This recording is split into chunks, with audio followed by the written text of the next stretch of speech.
పశ్చిమ గోదావరి జిల్లా తణుకులో నిర్వహించిన ప్రజాగళం సభ వేదికగా టీడీపీ అధినేత చంద్రబాబు, జనసేన చీఫ్ పవన్ కళ్యాణ్ జగన్ పై నిప్పులు చెరిగారు. జగన్ చేసిన విధ్వంసానికి రాష్ట్రం వెంటిలేటర్ పై ఉందని విమర్శలు గుప్పించారు. వైసీపీ 5 ఏళ్ల పాలనలో రాష్ట్ర ఆదాయం కంటే అప్పులు పెరిగాయని దుయ్యబట్టారు. ఎన్నికల ఫలితాల తర్వాత సీఎం జగన్ చిప్ప చేత పట్టుకుని వెళ్లాల్సిన చోటు సిద్ధంగా ఉందని చంద్రబాబు అన్నారు. ఈ ఎన్నికలతో జగన్ పతనం ఖాయమని వెల్లడించారు. పవన్ కళ్యాణ్ సినిమా హీరో కాదు, రియల్ హీరో అని కొనియాడారు. నిత్యం ప్రజల కోసం తప్పించే వ్యక్తి పవన్ అని అన్నారు. కూటమి గెలుపుతోనే రాష్ట్రం అన్ని రంగాల్లో ముందుకు పోతుందని అన్నారు.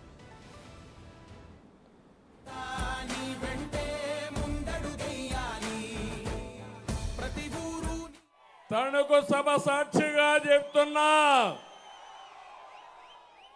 సైకిల్ స్పీడ్కు ఇంకా తిరుగులేదు. గ్లాస్ జోరుకి ఎదురు లేదు. కమల వికాసానికి అడ్డే లేదు. రాష్ట్రానికి అన్ని మంచి రోజులే. మా తమ్ముళ్ళు చెప్తున్న యువతకి, తమ్ముళ్ళు భవిష్యత్తు మీదే. రాష్ట్రాన్ని కాపాడుకోవడానికి 3 పార్టీలు చేతులు కలిపాం. 3 జెండాలు వేరు, ఆ జెండా ఒకటి.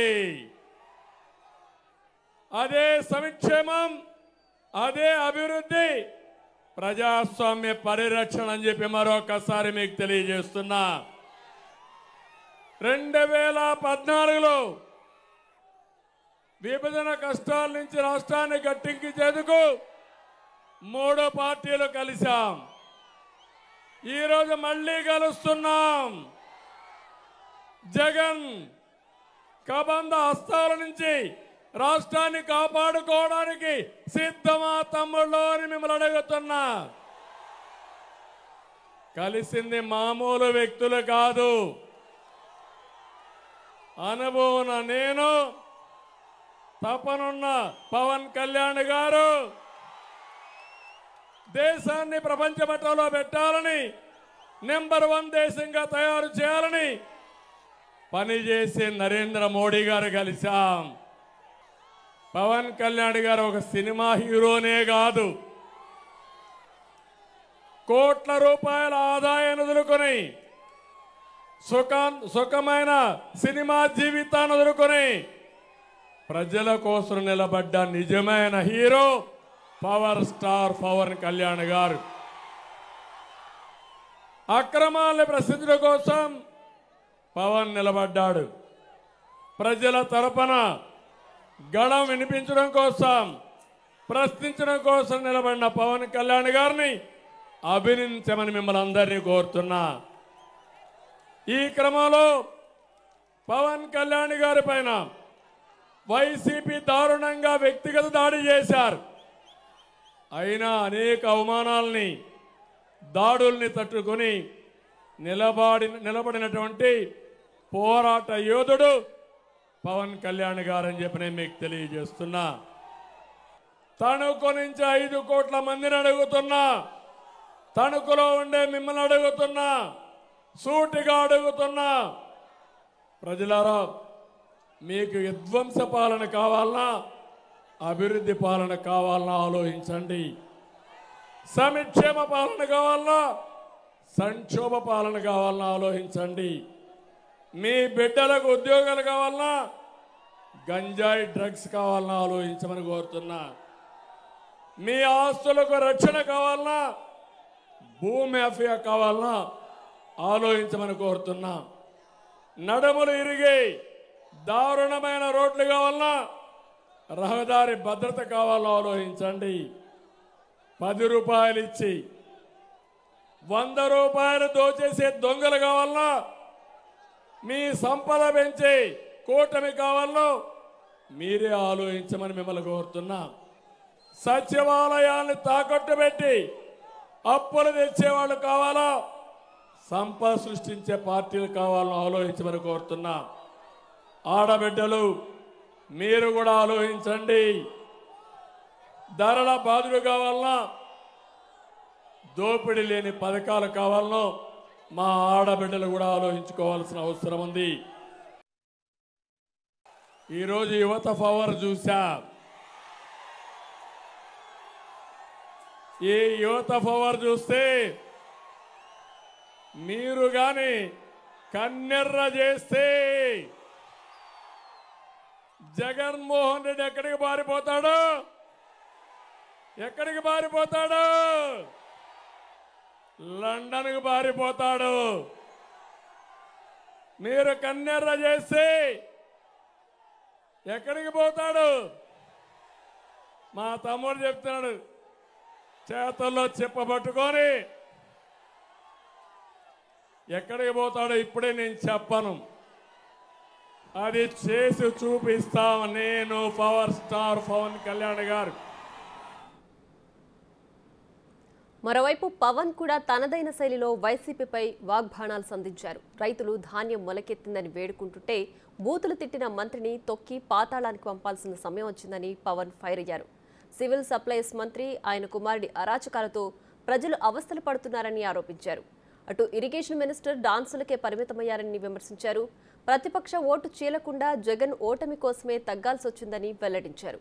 రోజుకు కోట్ల రూపాయలు సంపాదించే అవకాశం ఉన్నా ప్రజల భవిష్యత్తు కోసం రాజకీయాలకు వచ్చానని చెప్పారు. మధ్యతరగతి వ్యక్తిగా వారి అభ్యున్నతికి పాటుపడతానని అన్నారు. మీరు బాగుండాలని చెప్పి మీకు ఈ వ్యక్తి ఇతను నేను నా నోట్లోంచి ఉచ్చరించేంత స్థాయి కూడా లేదు ఈ సివిల్ సప్లైస్ మంత్రికి. ఇలాంటి మంత్రుల్ని, ఇలాంటి అభ్యర్థుల్ని, ఇలాంటి రాజకీయాల్లోంచి తన్ని తగలేసేయాలి, బయటికి గోస్తని నదిలో కలిపేయాలి ఇలాంటి వ్యక్తుల్ని. ఎంత అలుసు నీకు, ఎంత పొగరు నీకు, ఎంత అహంకారం నీకు, ఎంత దురహంకారం నీకు. రైతు ఏడుస్తా ధాన్యానికి మొలకలు వచ్చినాయి అంటే నువ్వు బూతులు తిడతావా? నీ అహంకారాన్ని నేల కింద రాచే రోజులు వస్తున్నాయి, మర్చిపోకు. నేను ఓట్ల కోసం కానీ నేను ప్రజలు బాగుండాలని ఆకాంక్షించేవాడిని.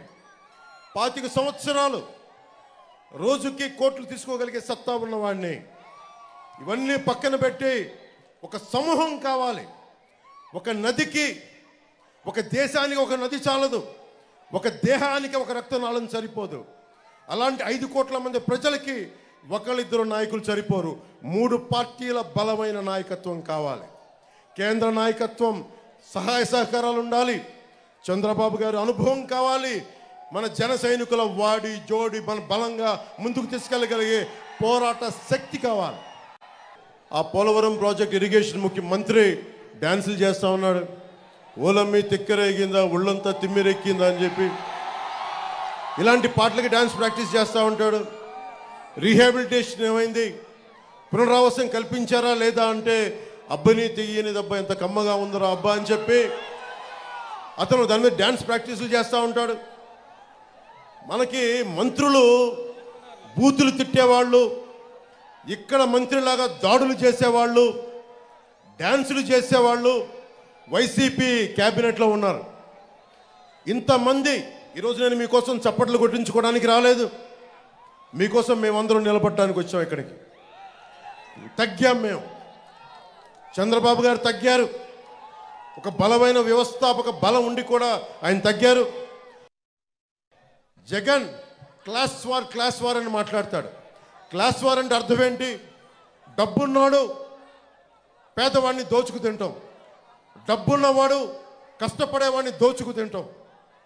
70,000 పోలీస్ కుటుంబాలకి, 1 కాదు 2 కాదు 70,000 పోలీస్ కుటుంబాలకి టీఏలు డిఏలు సరెండర్ లీవ్స్ ఈ రోజు వరకు ఇవ్వలేదు. దీని మీద ఒక్కడు స్పందించడు. పోలీసుల శ్రమశక్తిని కూడా దోపిడీ చేసేవాడు జగన్. ఇలాంటి వ్యక్తి ఇంకొకసారి అవకాశం ఇస్తే మీరు ఏం జరుగుతుందో మీరు ఆలోచించండి. మేము రోడ్ల మీదకి వచ్చి కొట్లాడాల్సి వస్తుంది. మీ భవిష్యత్తు కోసం ఉన్న ఇక్కడ మంత్రిని చూశారు, సివిల్ సప్లైస్ మంత్రినే. కొడుకు ఒకవైపు, అతను అనుచరులు ఒకవైపు, కనీసం వాళ్ళ దోచుకున్న సొమ్ముతోటి కనీసం ఇక్కడ పరిశ్రమలు కూడా పెట్టాల.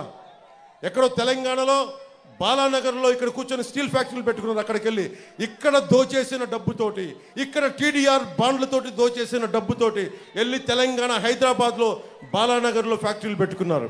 కనీసం అవినీతి డబ్బుతోటి కనీసం ఇక్కడ పరిశ్రమలు పెట్టినా కానీ కొద్దిమంది కనీసం ఉపాధి అవకాశాలను వచ్చిండే వాడు కనీసం ఆ జ్ఞానం కూడా లేదు ఆ మనుషులకి. ఇది మీరు చాలా ఆలోచించి నిర్ణయం తీసుకోండి. జగన్ అనే వ్యక్తి ఎంత దోపిడీ చేస్తున్నాడో మనందరికీ తెలుసు. ఇక్కడున్న మా మంత్రి ఎంత దోపిడీ చేస్తున్నాడో తెలుసు. ఇక్కడున్న వాళ్ళ మంత్రి కొడుకు ఏం దోపిడీ చేస్తున్నాడో తెలుసు. మనందరం కలుగుల్లో ఉన్న ఎలకల్లాగా బయట రావట్లేదు. సగం మధ్యతరగతి మనిషి పార్టీలను దాటి కులాలను దాటి ఆంధ్రప్రదేశ్గా భారతదేశంగా ఆలోచిస్తే చాలా బలమైన మార్పు తీసుకురావచ్చు. ఒక మధ్యతరగతి మనిషి కడుపు మంట వచ్చి కోపం వచ్చి బయటకు వచ్చి నిలబడితే అది జనసేన అవుతుంది. అది ఎందుకంటే నేను ఎందుకు చెప్తున్నాను ఈ మాట అంటే, నేను సగటు మధ్యతరగతి మనుషులు ఎట్లా ఉంటాడో నేను అలాగే పెరిగాను. ఈరోజు ఎంత డబ్బున్నా కానీ నా మధ్యతరగతి మనస్తత్వాన్ని నేను పోగొట్టుకోదలుచుకోలేదు. ఆ మధ్యతరగతి మనిషే ఈ రోజున కూర్చొని ఓటు చీలకూడదు అందరం కలిపి ఉండాలని చెప్పి సగటు మధ్యతరగతి మనిషి ఆకాంక్ష ఆశయమే ఈ రోజున జనసేన ముందుకు తీసుకొచ్చు.